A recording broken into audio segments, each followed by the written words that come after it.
Well, hello and welcome to the Forces Sport podcast, and I'm delighted this week that we've got to speak to triple Olympic gold medalist Pete Reid. Yeah, and you are so much more than a triple Olympic gold medalist. Obviously, you've just left the Royal Navy and we want to talk a lot about that life, but you continue to live many lives, and I think it's very fair to say that you're an inspiration to many, but you managed to keep your feet on the ground, which is always a good thing.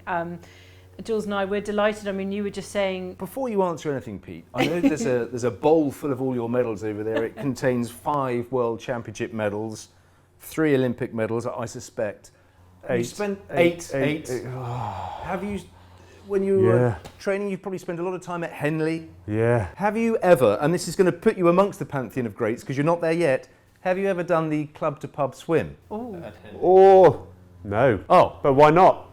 Come next year. We've got more time on our hands now. I did it on Saturday, and it is something else. And you go from Henley Rowing Club up to the Angel on the Bridge. Cool. It's only like a K and a half, but we're completely off track already. We're only a minute in. But so congratulations. Thank you. How was it? And I got a medal. Does she get to pick one of the medals from the doubled up bowl? as a bottle opener, actually. So did you get a medal? Yes, and it doubles up as a bottle opener because they give you a beer when you get out. I mean, we're true athletes nowadays, you know, and you get the beer. But I mean, I don't know really where to start. Like I said, you've lived many lives already, and let's start with the obvious. You know, you've just left the Navy. That announcement was made last week. Yeah. Where did that decision come from? You know, what were the sort of machinations leading up to it, and what are your sort of memories of that life in the Navy? So, loads of questions and loads to talk about too. And so starting with that, loads of hats and loads of things. I don't even know what they are yet. And now, especially after leaving the Navy, I don't even know what I am yet. So the how's that noise, by the way? That's a lawnmower. If anybody wants to know, your neighbours are trimming their hedges and we need the air coming into the room. Fine, we'll have that. So what am I? I don't know what I am now. Leaving the Navy. Let's start there. So I knew it was coming because I'd asked for it. The Navy, I've got to say, it's the best thing I ever did. I said that on social media just this week because this was time, my time was up. Best thing I ever did was joining the Navy. And not enough people know, although I talk about it all the time, if I hadn't have joined the Navy, chances are I wouldn't have found rowing. So I found rowing during my training. So, and it's not just that, and we've got my wheelchair here and change of circumstances, which we'll come to, I'm sure. But I wouldn't have done anything differently. I love the Navy. They always did right by me, and even it was a medical discharge that I left with. That was a very amiable conversation that was two-way of how can we make this bit work. And the Navy came good again. So I did leave. It's with a hint of sadness, of course, because it was nearly 23 years service, a little bit different service, but service nonetheless. And my identity is wrapped up with being in the Navy, and my sense of belonging and sense of purpose and sense of fulfillment, and those are all big things to suddenly lose overnight when these days you cut the corners off your ID card and hang your uniform up, and there is a sense of loss, but that's the only sad bit. My goodness me, that's the only sad bit. But you do feel, but it's a relief as well. Thanks for asking. It's a relief because as I was back into role in a wonderful job, which I hope we can talk about as well, I was kind of tracking south of my rehab because I wanted to do a good job. I didn't want to let the Navy down or myself down. We all like doing a good job, right? But also there was this fourth factor was I didn't want to let future injured personnel down who were trying to come through rehab and then come back into service with an injury and have some more complex needs. I didn't want to ever be, well, we tried this with Pete and it didn't work, so the answer is no. So I don't think that will ever be the answer. I was in my role for 18 months, and just as I started tracking south with my health and asking the questions, sir, in this case, sir, can we work out how we could be a bit more creative with how my relationship with the Navy works? So they did right by me again. amazing, really. Well, our audience will know you from being in the Royal Navy, but others might not. And of course, if we can rewind it slightly back to the beginning of all of this, as you said, it was being part of that Royal Navy family that introduced you to rowing. And it's a well-told story amongst the three of us, but didn't you sit on an ergo for the first time when you were a student and just sort of being part of that early life with the Royal Navy? Isn't that how this whole journey started for you? I mean, people will only recognise you from being that awfully tall fella every 4 years on the Olympic Games. One of a crew, but it all started with the Navy. So I joined, actually, on my 18th birthday is when I passed my interview to join the Navy, and then a couple of months later went to Dartmouth, and up until that point, I was terrible at sport. I've told this story a lot as well. So my PE teacher at school, famously at a parents' evening, told my mum that I was an unremarkable pupil, and that's true. So he was right. I wasn't very good at basketball or football or. Have you got that framed somewhere? That report? Unremarkable pupil. Is that what's driven you on? Yeah, that school report. I'll prove you. I'll show you, Mr. Christensen. You've got his name. Of course you Paul do. Christensen, Okay. right there. Call him out. Wonderful man. That's Mr. Christensen. Mr. Christensen to me. So luckily I wasn't traumatised too much, but he was right. I wasn't very good at sports at school, and I'd try my hardest, but just not be great. And then joined the Navy. Got very fit in basic training. Part of training was I was away at sea for my initial sea training, it was called, and the ship's physical training instructor, but I can call him PTI to most of our audience. Ship's PTI was a guy called, can I name check him as well? Of course. LPTI Nacruz, who went on to be Commander Nacruz. But he sat me on a rowing machine and said, we're doing this 1,000-metre challenge, everyone's doing it in the fleet, off you go, pull as hard as you can. So it wasn't even that he spotted you as tall and talented, it was just everyone was doing it. So. Well, so we were a new batch from BRNC, so the young going through training, so fit guys, told what to do, pull hard. And I still remember my splits. I still remember that it was about 50 degrees on the upper deck in the Gulf at the time of HMS Exeter. And the ergo was actually powering the ship along. Faster, Reed, faster. Okay, but it was a good time. 3:05, if anybody's interested. 3 minutes and 5 seconds for 1,000 meters. Wow. But it was a horrible profile. I remember the pain and the exhaustion and that sort of taste of blood in your mouth that only an ergo can really do to you. I remember going back down to 3 Papa Mess to try and recover afterwards. And I remember later in the day, the commanding officer on board was a former rower, a guy called Commander Paul Bennett, who went on to be Admiral Paul Bennett, but found me to say, when you go to university next year, you should try rowing. That's a good time. Good, BZ. Yeah. And I was lowest of the low on board, but it was nice to even see the captain, but having him speak to me was great. So that was a moment that I didn't forget, and then I started rowing at university the next year. And when did the sort of, obviously they noticed that was a good time, and hence the encouragement started there. And when did the GB thing become a reality in terms of, did they approach you? Were you spotted, or was it a competition you went through? I mean, you remember Pete rowing in inter-services, back in 2005. He wasn't allowed to. He was insured back then. Okay, he was hot property even back then. Yeah. So when did it become a reality that you actually were quite good at rowing? I remember that as well. Yeah, 2005. I wasn't allowed. That's Wasn't right. allowed to I row. couldn't get in the boat. Jürgen said, "Yeah, you can go, but don't row." Don't get in because you can't. You might get injured. But how bad is that? I think I would have made a different call these days on that. I think you would have won. I think I would have rowed. But so how did I get into it? I got really lucky. Honestly, did. So I was big and strong and had a big engine from physical training at BRNC. I had a background in hill walking as a kid, so really, literally enjoying walking up mountains and getting to the top of something. And then I was with the right coaches. A guy called Fred Smallbone picked me up really early in my rowing career, but Fred stroked the British 8 to an Olympic silver medal in 1976 and was an amazing coach. So coached by an Olympic medalist right from the beginning. surrounded by better athletes than me who are more experienced schoolboy rowers and taller and stronger. But I was, taller and better rowing, but I was the strongest in the boat. So the coach liked me and coached me a lot, so I got better quickly. And every time I got to be technically the best in the boat, there was just another better boat to go into. So I was always the weakest athlete in the boat, technically, learning good habits.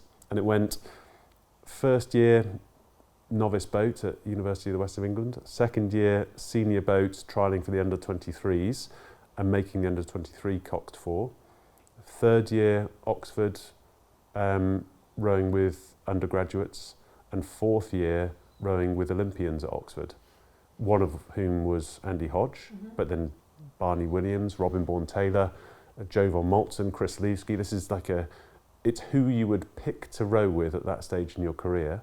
And just after my second boat race, I was selected into the senior British Coxless 4 with Andy Hodge. We won trials by miles because it's Andy Hodge. I just sit in the back and... You're the powerhouse though, surely. No, then he was. Okay. So I'd just sit in the back and do what he does, just copy Andy. We won trials in 2005 by senior national trials by 6 seconds. And the next day, Jürgen said, we're building the Coxless 4 around you with Stevie Williams, an Olympic champion from 4 years before, the year before, sorry, and Alex Partridge, who was selected into that Athens crew, but through injury didn't make it. So suddenly we've got 2 people who are of the standard of the Olympics, Andy Hodge, who's possibly the best athlete that Britain has ever produced, and me going, is this real? So suddenly then that's 2005, in the programme and rowing with the best coach that the sport has ever seen, Jürgen Grobler. You said that you liked climbing mountains. Well, metaphorically, you are still climbing those mountains. Yeah. And we'll get onto some of the come downs from those mountains in a moment. But there must have been something about your leadership qualities when you were rowing, because didn't you become club captain when you were rowing? Didn't they earmark you for? Yeah, that's right. So that was very early on. Right. I think that's just a case of putting yourself forward and.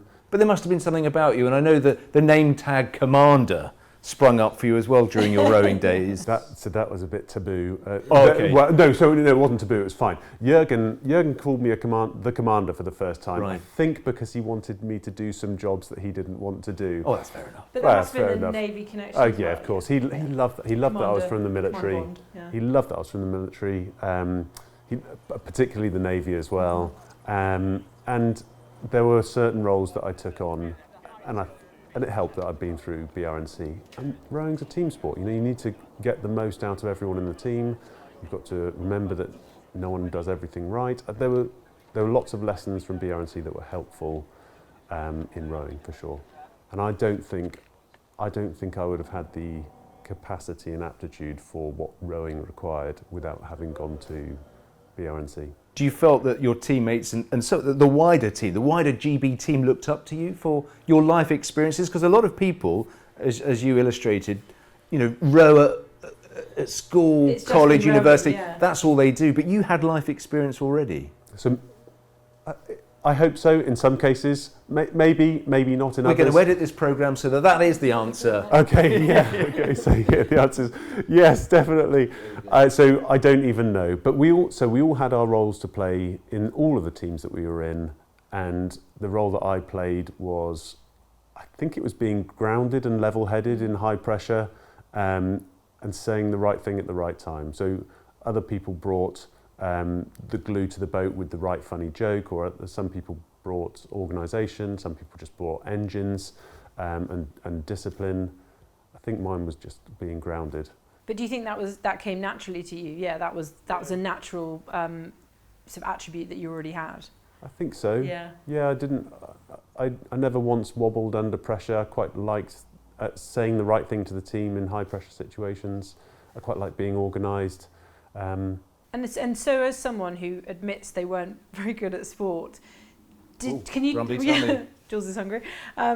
Did you was there a point where you kind of pinched yourself and thought, as in, were you ever thankful that you'd found a sport that you were good at? Did you ever realise how good you were as well? You know, did you sort of question your abilities, or were you just like, no, I'm in the right place, you know? I found home.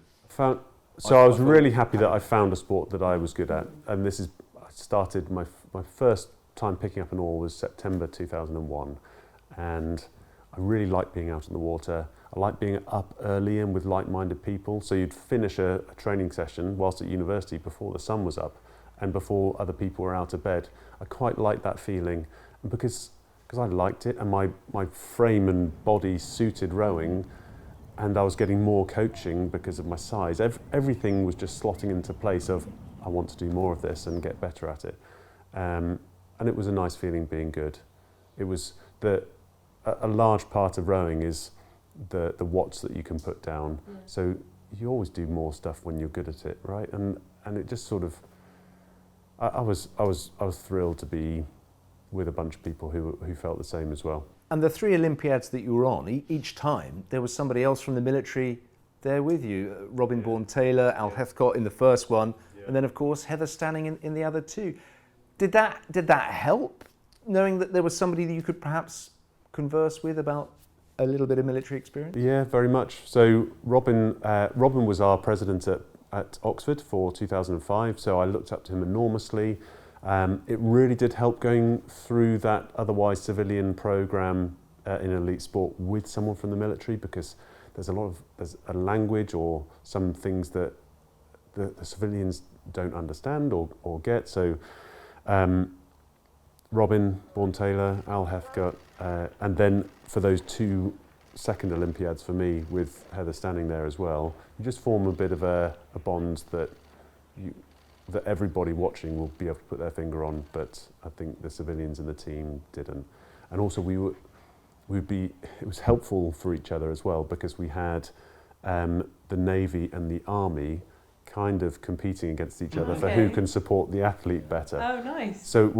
So the athletes were in no way manipulative, but of course the Navy want to have a programme in place like the Elite Athlete Scheme to best support their athletes going through programmes, and then the Army heard about that and made something good for them as well. So we were the beneficiaries. Actually, I think they were the beneficiaries in the end, because they've got programmes with people coming through, learning the characteristics of elite sports, then going back to the military and taking those skills with them.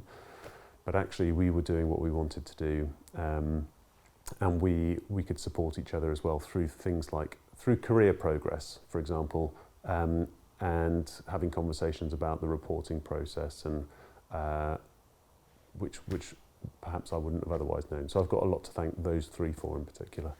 Each Olympic Games brought with it its own special memories for you, but is there one particular Games that stands out more than most? I know at the moment we're all sort of having a bit of a 10th anniversary look back at 2012, but is there one for you that's most poignant, memorable? So, 2012. I mean, I would say that now, wouldn't I? But 2012 was special in the extreme. For me, I'm lucky, I suppose. Beijing was my first, so that's always going to be special. You become Olympic champion. I imagine this is a bit like becoming a father of 3, actually. Hopefully experience that one day. But you don't have a favourite, but really you do. Yeah. You give up the other 2, right? No, I hear you. You've got your favourite. So, but Beijing first, so that's always going to be cool. But Beijing was a little bit clinical, so we were there, and it felt clinical. Enough said. London 2012, we were there, and it was the time of our lives. I was 31 then, so the peak age, right at my very best performance, with an amazing crew, with Jürgen Grobler as potentially favourites. It was the time of our life, and something special the nation were behind us. Hopefully we get to talk about that. But Rio as well, if you're going to ask me about it, and away games with that party atmosphere, it was extraordinary. Palm trees, Christ the Redeemer, the Lagoa. The pictures are amazing, You mentioned the party games. Can you give us a little bit of an insight of what life is like inside that athletes' village? Because we're never going to get the opportunity. But what is it? We're not sure that people ever. I wish I had more fun stories for you. You're a rower, come on. Yeah, well, so we were rowers we compete in the first week, and the opening ceremony happens, we're competing the next day, which is why I never went to an opening ceremony. But then there's a second week of the Olympics where all I was doing was going out with rowers and by night having a wonderful time, in this case Rio, and by day just fueled on adrenaline, just supporting other sports. So going to venues, watching sports like other punters, and that would just turn in, suddenly it would be 4 a.m, you'd be having a wonderful time. And by that stage, had you ditched your ID and just had your gold medal around your neck going, it's all right, it's me. Wallet, yeah. payment for everything. What do we have? No, I never did that. I never did that. So, Silly boy. So in the village, the most exciting thing that we did, we lifted some weights there, of course, but a really nice thing to do, so boring, but go to the swimming pool and you can even play Guess the Sport with these incredible physical specimens of everybody's there, different shapes and sizes, but we'll never get the chance to see that again. The physiology of these different sporttsmen is incredible to see. Because they're quite extreme, I suppose. Enormously extreme. Yeah. So even where you think, are you the same species? I know you're all land mammals, but surely not all human beings. I know you lamented not being a particular natural sportsman at one of the obvious sports, but when you were there, did you think, oh, I wish I'd done that instead, because they're having a good time? Well, rowers have got tiny little calf muscles. And odd-shaped creatures we are. You can spot a row a mile away. We've got sort of scratches on the back of our calf muscles from the runners in the boat. Odd breed rowers. And then these enormous quads and big shoulders bolted onto. Hodgie had a big belly, odd shaped. So did I want to do anything else? Belly. It was kind of muscly belly, but looks. He was just barrel shaped. Yeah. Very strange. Other sports. If I could have been good at other sports, then I would have been.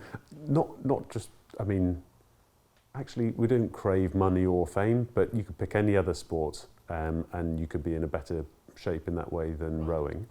Would I have chosen to be good at anything else? Sprinting would have been great. Yeah. Sprinting would, I think, being the fastest human on board. Well, I mean, you were in a way, just on in a boat. Yeah, with a whole load of caveats for 2,000 metres with that crew. Well, let's see Usain Bolt try and do it then, shall we? Yeah, well, quite. Don't, he probably will. And probably will break our records. I spoke to you at the Navy Sports Awards after the 3 Olympiads, and you officially retired. And you were like, it was a big story for us. Pete's not going to do another Olympics. I know that fate intervened, but were you ready to do a 4th one? I don't think so. Okay. I don't think so. So I didn't know this at the time. After Rio, there were a couple of key things that I just weren't on my radar, because I've been an athlete for so long. You live in that space where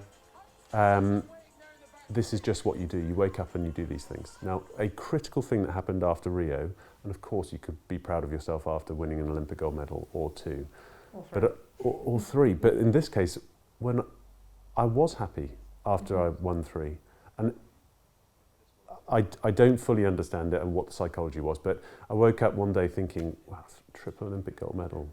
And a golden post box. That's really, and that's really cool. In my days, I didn't think I'd ever do that.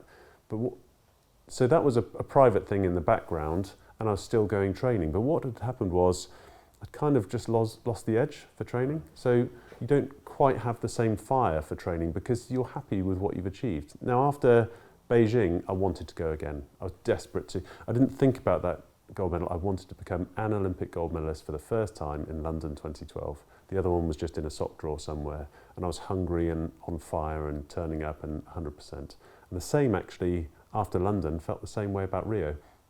Okay, put those two to bed. I want to become an Olympic champion for the first time in Rio. And then after Rio, I didn't quite have that. Okay. I was happy. So if you're turning up to put 95% in, no point. There's no point. You can't last. And there were younger guys who were fitter and stronger and faster in a boat. As it happens, I had some hip surgery, and I wasn't the same athlete afterwards, but that's kind of an excuse because I couldn't row as long, so I wasn't as fast in the boat, but I wasn't putting in the requisite time and energy into training, and I was distracted by some other things as well. So I don't think I was ready for another one. Okay. And it took me 2 years to really work that out, and some conversations with Fred Smallbone, actually, who I've already mentioned. But as soon as you realise that, I felt liberated. I went into training the next day, as it happens. Went for my last weight session with the guys, relieved and smiling, lifting weights, because I knew it was my last one. They didn't. Went to see Jürgen before the second session, just to say, okay, sorry to interrupt, but can we shake hands? That's it. That's enough. And he gave me a hug, and it was a lovely moment right in the middle of an Olympiad. He didn't expect it, but I think he was hoping as well. It was time. It was clearly my time. But you're institutionalized, aren't you? By that dedication, by the commitment, you're institutionalized by the rigours of elite athletes. Yeah, and so you left to go back to the other institution, which was the Royal Navy. Exactly, and actually it was literally the next day. So on the way, shook Jürgen's hand, cleared out my locker. I didn't even say goodbye to the guys. Actually, there were a young group who weren't my generation, so that I watched them go out in the 4 and the 8 for a training session, and put my stuff in my car, drove away, happy and relieved, because I've given you a couple of reasons, but the other reason is returning to a career in the Navy was more attractive than going to Tokyo, and it really was. As it happens, Tokyo was a year later, and I wouldn't have lasted anyway. Yeah. But I was more excited about going back to the Navy. So drove home relieved and called my captain, so 3 ranks above me at the time, a guy called Captain Ian Cull, who was he was head of sport and welfare at the time at Temeraire, and said, "Sir, have you got time in your diary to fit me in, hopefully tomorrow?" And plans changed. So that day I ironed my uniform, polished my shoes, and drove down to Portsmouth in uniform, had a slot in with the captain, and said, "Sir, the plans changed. What are the options?" And he was amazing, truly amazing. And how long after that event did the injury happen? And perhaps if, I know it's a massive life-changing, you were obviously in a really good place in life. You decided that you wanted to go back to your other love, which was the Navy. And then fate, whatever it is, whatever powers there are in this world, intervened. Just take us back to that time. Just a little reminder, as for people who don't necessarily know how the injury happened. What happened? Captain Cull at that time said, "Just go away, have a 2-week holiday, and come back to me when you think you know what you want to do, and we'll put a proposal together." So I just took myself off to the Lake District, thinking and hiking by myself, just because that's a happy place and headspace. And then for a block of time, I was just re-engaging with the Navy to go and get around various different units to work out, is this something that I want to come back into? And that period of time culminated with a leadership conference that I spoke at. But it was definitely a Navy I wanted to come back to. Loved it and thought it was brilliant. So then got myself into a role in high performance, in training, coherence in the training space.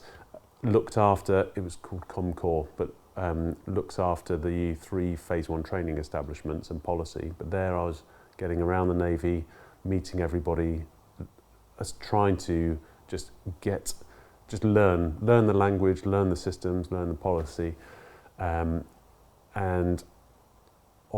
during that time, going away in training, I said, I'd really like to do the All Arms Commando course, because the part of my work was cohering the best bits about the blue side of the Navy, the Royal Navy, and the best parts of the green side of the Royal Navy, the Royal Marines. So what can those 2 elite groups learn from each other, particularly if you look at the very elite fighting forces, maybe submariners, maybe the pilots and the Royal Marines, fill in each other's blanks. And to enable me to better do that, I wanted to learn some of the green skills from the Royal Navy. So that was the idea, to be on the All Arms Commando course. So at that point, I was on a beat-up course with 2-9 Commando, who are the Army Commando unit known as the Gunners.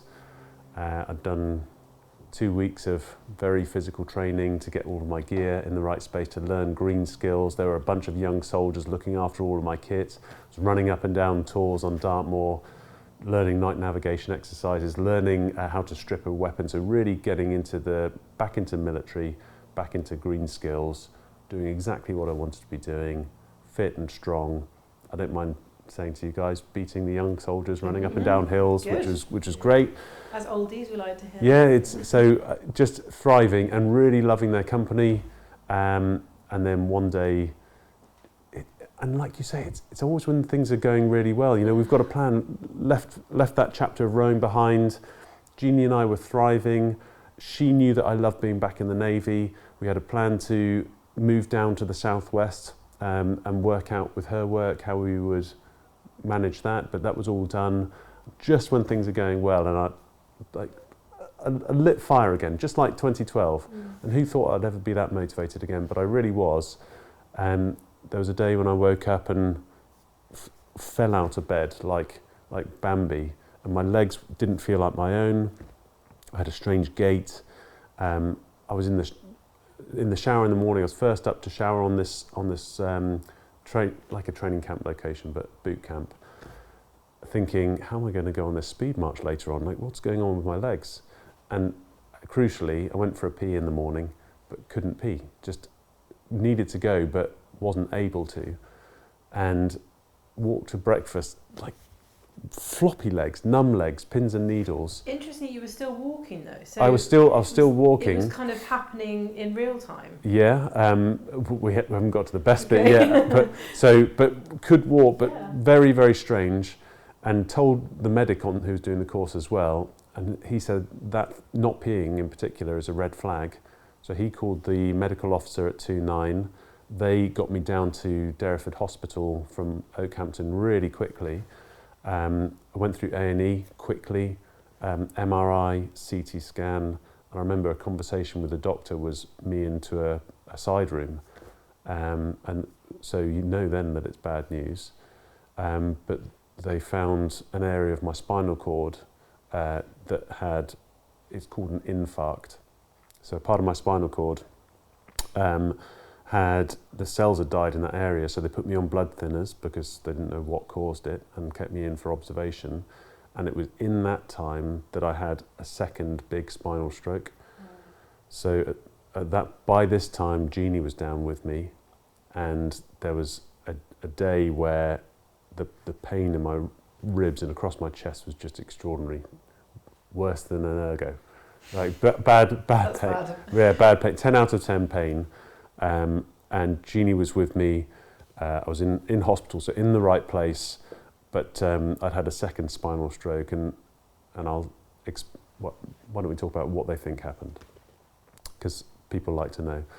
So what they think happened was something called a fibrocartilaginous embolism. So the disc in my spine, right in the middle of my spine here, was crushed by the vertebrae and embolized. So the plasma in the disc came out and closed an artery that supplies blood to the spinal cord. And if you stop blood from getting to the spinal cord, then the cells don't get oxygen and they die over time. So that pain was cells dying. And what happens then is after 20 minutes or so of considerable pain and Jeannie holding my feet, I was wiggling my feet and then slowly they came to a stop. What happened was the messages that your brain sends to the rest of your body is it's a motorway of neural traffic, just trillions of messages being sent all the time. And suddenly they described it to me as the motorway is closed and those messages don't quite get there. So where I was wiggling my feet, they came to a stop. But because it's here in my chest, it's not just your feet, it's everything below that injury level, the messages don't get down. So that was nearly 3 years ago, actually. Really nearly 3 years ago. Were you a ticking time bomb, or was this a result of, I don't know, 15, 16 years of elite level rowing? Do they know? So or was it just bad luck? It's bad luck. So they don't know what caused it. The doctor said much later on that they would know for certain with an autopsy. So we can wait for that. So we can wait. No drama. Yeah, but we can't. No. We've got other stories to do. But so I'm just putting it down to bad luck, and that's okay. Since it's been public that I've had a spinal stroke for the last 2.5 years, lots of people have been reaching out. Spinal strokes happen, and it's not something you need to worry about. But 12-year-old girls, 18-year-old boys, 78-year-old women, it can just happen. And apparently 1% of all strokes are in your spinal cord, so really rare, because strokes in your brain are quite rare as well, but it can just happen. So, sad, and you'd never choose it, but I was doing what I wanted to be doing. Was I a ticking time bomb? I don't know. Maybe it's something to do with being a rower and being flexed the whole time, and then being on an assault course where you're extended and under load, but it's not even worth talking about. You're brought up, we're all told to be healthy and to get to a peak fitness because it's good for you longevity, and that, like I said, fate intervened. It wasn't, I don't know as much as you, obviously, 'cause it's not my body, but like, is it easier to deal with the fact that it's bad luck and you can't blame it on an elite rowing career? Well, blame's never helpful. Never part. I mean, so blame and punish fixes nothing. Doesn't help. So I just don't go down that route. I think it is easier that it's bad luck, so I can pin all my attention on that, and then you can kind of let it go. Jeannie and I, early on in this process, it was a sad time and we were working through lots of things, but we both said to each other, thank goodness this wasn't on a motorcycle. I'd just got my motorcycle license. I'd just been riding around Europe on a big bike, and I was careful, but lots of people in the spinal unit were motorcycle injuries. If it had been that's a hard one to live with, because you make your choices and you're living to your values, but thank goodness it wasn't a motorcycle injury. So I suppose the answer is yes, it is more comforting that it was bad luck. Yeah. But I'm okay with that, because bad things happen. And it's not the only bad thing that's going to happen in life as well. There are more bad things coming. So that's just life. And it's how you respond to those things that's the most The challenges that are coming your way, life now in a wheelchair. I'm interested to know, does your mechanical engineering background help you? Because this is a problem, I can fix this, or I'm going to try and fix this. Does it help? Yeah, it really does. Well, so I don't know if it does or it doesn't, because I've only got that background. So you play the cards that you're dealt, right? I think if I'd been a musician, or if I was much more creative or whatever, then I'm sure there would be other strategies to handle a life changer, whatever that may be. But seeing as I'm an engineer by education and by habit, I suppose, I do like certain aspects of how predictable being in a wheelchair is. So you can make changes to your daily routines. You can literally engineer a better wheelchair. You loved walking in the lakes. Yeah. Life in a wheelchair is not quite cracked up to taking on the lakes as it could be, as it should be. So those moments where you managed to find some solace and some chance for you to be yourself, do you find those have disappeared, or are you having to look for alternative ways? So that, I think there are some aspects of my life that are really emotional toughies. And they're never as bad as I think they're going to be, but the easy things in life are going to new places, meeting new people, because you've got nothing to compare it to. The tough things in life are things like going back to Caversham, the British Rowing HQ, where in a previous life I was tall and fit and strong, with a perspective of a physical perspective of the place, where now I don't get that anymore. I'm not 6'6", I'm 4'11", and people treat me in a different way as well. Still taller than you, Kev? No. Because he's blessed with height. You both look tall to me now. Going back to Henley Royal Regatta recently, always going to be a toughie. Now, a big toughie is going to be going back to the Lake District. I haven't been back there yet since I've been injured. I've driven past a couple of times on duty going up to Faz Lane, and it was really hard going up the M6 and passing the fells that I know them by name to look at from anywhere, and knowing that I wouldn't say I can't get back on top of those mountains. I won't be doing it walking. I mean, the prognosis isn't good for being up on my feet again, but there are ways to do it in a chair or with some support. But I'm not all about being carried up over Triffin and the Glidders, or or up over Scafell and Scafell Pike. I don't want to be carried up. So it means that I won't be going up to those places again. That's really tough because I love nothing more than climbing up a mountain and then being on top and then going to the next one. That's going to be tough. One thing you are very good at is social media, and you're quite good at dropping subtle hints to people who don't think about what life is like for those that don't have access of the majority. So life in a wheelchair is like this. Yeah. Have you thought of just, maybe putting a sloping curb here or something else? Is that something that you're quite passionate about? I think so. So I don't quite know what I am now or what I want to do. Not quite, because we're right in that muddled stage of having a life transition.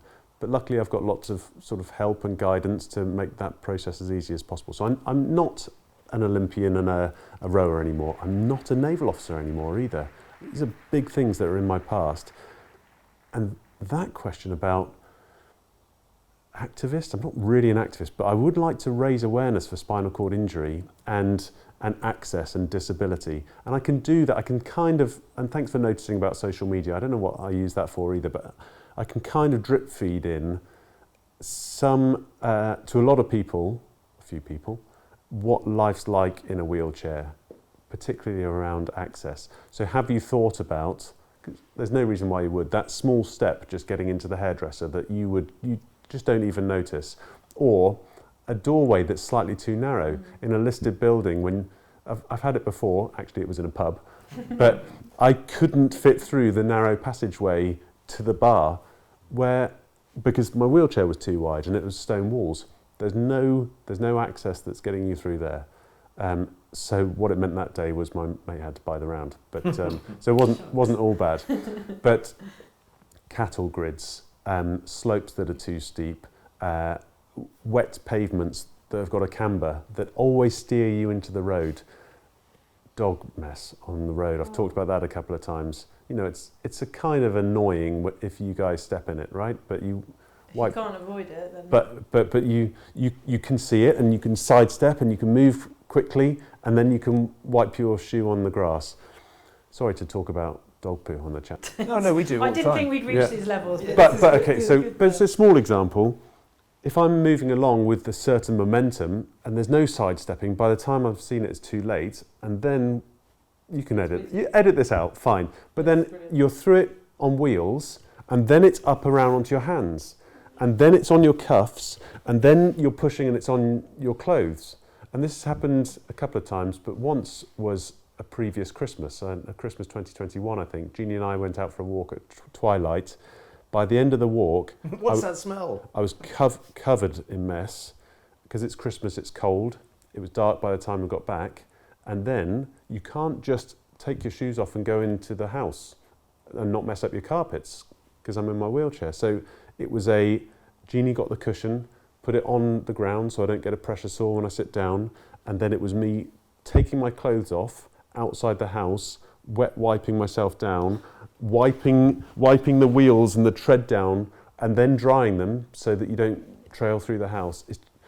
It's a small example. I know we've gone off at a tangent, but for that example, I could give you 100 others now. It's the gritty day-to-day that people don't see. And it's important that somebody makes them aware. So, well, I'm not sure how important it is, but you've just made someone. I mean, I hate mess on the ground, and I'm just like, it's so easy to pick it up. And I think if you do allow your dog to do that and you don't pick it up, you should not be allowed to have a dog. I'm sorry when I'm laughing when you're asking a question, but it's not a podcast about dog poo. No, I know, you're highlighting something that we wouldn't even think about. I would never think that, bad for me, even worse for a wheelchair user, but so I'll list another from the top of my head. Sand is almost a no-go without specialist equipment, and there's specialist equipment to get me anywhere, but it's expensive and there's a cost and there's a risk and all that stuff. So sand, gravel is awful, mud's a nightmare, slopes and cambers, a couple of steps. Now I try and upskill in my wheelchair skills so that I can get to places, but there have been a couple of times where I've been out in the rain, and this is a big old surface area on my thighs. I get drenched quickly. I've come to meet friends who are in a coffee shop, and there have been 2 or 3 steps to get down. And at that point, it's do I go home or do I make all my mates move from where they are in their comfort space? And these are, okay, this is a problem because of me, because I'm in a wheelchair. But actually, there's something called social disability theory, which I'm now learning about. It's not about my disability, it's about the stairs that are there. And if in that situation there was a ramp or something a bit easier, then suddenly there's access, and it's not me being disabled which is preventing the situation. Because we all have our different abilities and disabilities. We all have different needs, and we're all different shapes and sizes. So this theory is not about concreting the world and making everything tarmac and smooth and level and flat and dry and zero dog mess and no sand and no nice mountains. It's about reasonable changes that can get more people to where they need to go so that we all benefit and is more diverse. Well, I suspect the next chapter of your life will have an element of this in it, but it's not all going to be dodging dog poo. Yeah. You've had a little dabble in the world of media. You've done some commentary. Do you see yourself doing more media work, motivational talk? Because we could sit and listen to you talking for hours, but what do you see yourself moving into? Have you an inkling yet? I think so. So thanks for asking, and I still don't quite know. I did do some media with BBC and rowing commentary recently, and I actually really enjoyed it. So I was working with Jess Eddy, who was a partner in crime through that chapter, and it was largely because of Jess that I really enjoyed it. But why not? A bit of rowing commentary, no drama, great. I really enjoy speaking, so public speaking, it takes some preparation, but I enjoy that bit too. In areas, performance, teamwork, leadership, culture, ethics, resilience are big subjects that I've been asked to talk about. And that, if I started a business in the corporate speaking world, that might be the breadwinning money to enable me to do other stuff. So maybe a bit of speaking, a bit of time with schools, so going through and talking about resilience and life's challenges. I'm going back to my school later on this year, which I can't wait for. Reacquaint with Mr. Christensen and say, oi, you never forget. Take your medals. Yeah, can we make sure that he's there? Yes. Let's do that. We'll organise that. So go and see Mr. Christensen. So a little bit working with schools would be great. A little bit of photography maybe, but just as a hobby and pastime, and the well-being and mindfulness bit. I still enjoy photography. So I think this is called a portfolio careers, and I will be talking to Alex Gregory and Andy Hodge and Tom James and Steve Williams about how to set yourself up, because I'm grossly underskilled in not being spoon-fed a career in the Navy, or so institutionalized by the Navy, institutionalized by British rowing. I tick every box for being an absolute nightmare when it comes to going out there and doing it for yourself. So part of that is scary, but also I've got a massive naval network and rowing network of people that want to help me and give me some advice of how to set up. I do think you're doing yourself a disservice, because the word institutionalised isn't a good one really, but I know exactly what you mean. You've been catered for and what have you, but this is a question I've always wanted to ask. Cut institutionalised. I don't mean it in a bad way at all. No, I know, and I don't think Jules did either when he said it earlier, but I think you may have been in institutions in those, but you as a person haven't allowed yourself to become reliant on them. And because you touched on social media, what I find incredible is your positivity. But I know that, and I'm not saying that's a front, because I think your positivity is you being active and proactive and trying to make things happen. But it's not all rose. It's not all rose, there must be difficult times. And you've already expressed in this conversation already that it's not all been easy and that life isn't easy. But how do you do that to stay positive for social media, but still be able to manage the downs in real life as well?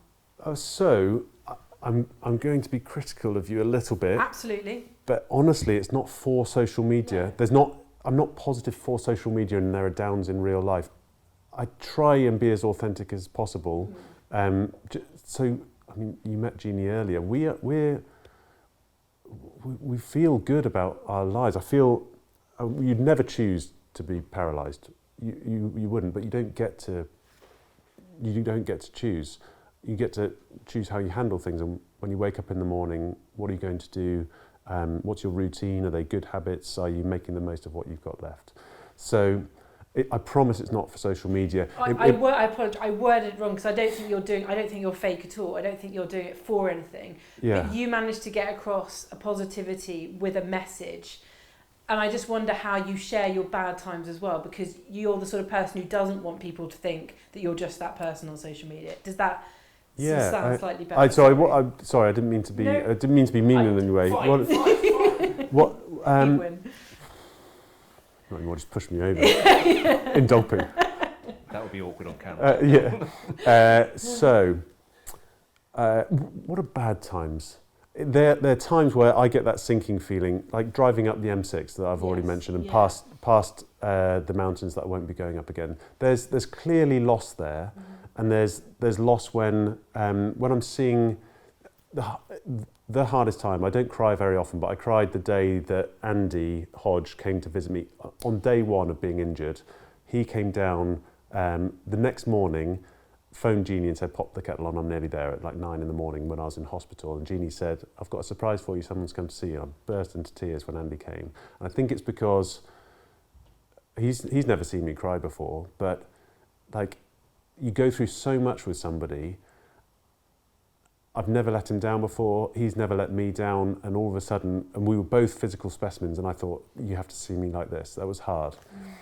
So those are hard moments, hard and private, and I'm happy to share them with you. And now, you asked me a very specific question: how do you handle those things? And there are ways that everybody can handle those things, like a toolbox for getting through adversity. And critically, I've mentioned it already, but adversity happens, and it will happen again, and it will happen again, and that's normal. So when it happens to you, just think to yourself, it's just my turn, and thank goodness I've been preparing my whole life ready for this next adversity, and our next adversity is happening now, and it will again as well. We've talked about it already as well, and I'm kind of summarising this podcast in stuff we've already talked about, but dwelling, I never dwell on medals and what we used to be, and I can watch the Olympics and not think, oh, I wish I had big, strong legs. I think, thank goodness I did that when I could. Thank goodness that when I was strong enough to go and row, that I made the most of them with those incredible people. And so I don't dwell. And if I ever catch myself doing it, driving up the M6 and looking up and thinking, I'll never be up there again, I think, thank goodness I was up there when I could. Like, I made the decision to go up after I left rowing, and took that 2 weeks to go up to the Lake District and walk around, and thank goodness I travelled. And then those three things make you start practicing gratitude.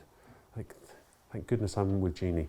Thank goodness it's this way round as well. I'm really well equipped with support from the Navy, support from rowing, and a lifetime of suffering, appropriate suffering in hardship to handle myself in a wheelchair.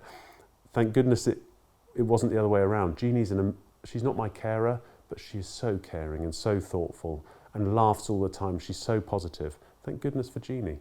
And so many other things in my life. So we've got a few things there. Just the reality of adversity, the don't dwell, the make your positive choices every day. These are things that everybody can apply. Practicing a bit of gratitude, and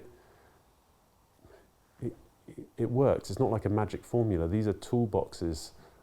It's a toolbox of things that you can do to make your life a little bit more comfortable, and then it starts to turn into something. Actually, I'd never choose a wheelchair, but I wouldn't give up the life lessons that I've learnt, the job that I've done for the Navy since coming back from injury, the people that I've met along the way that have helped me out. I wouldn't give up any of those people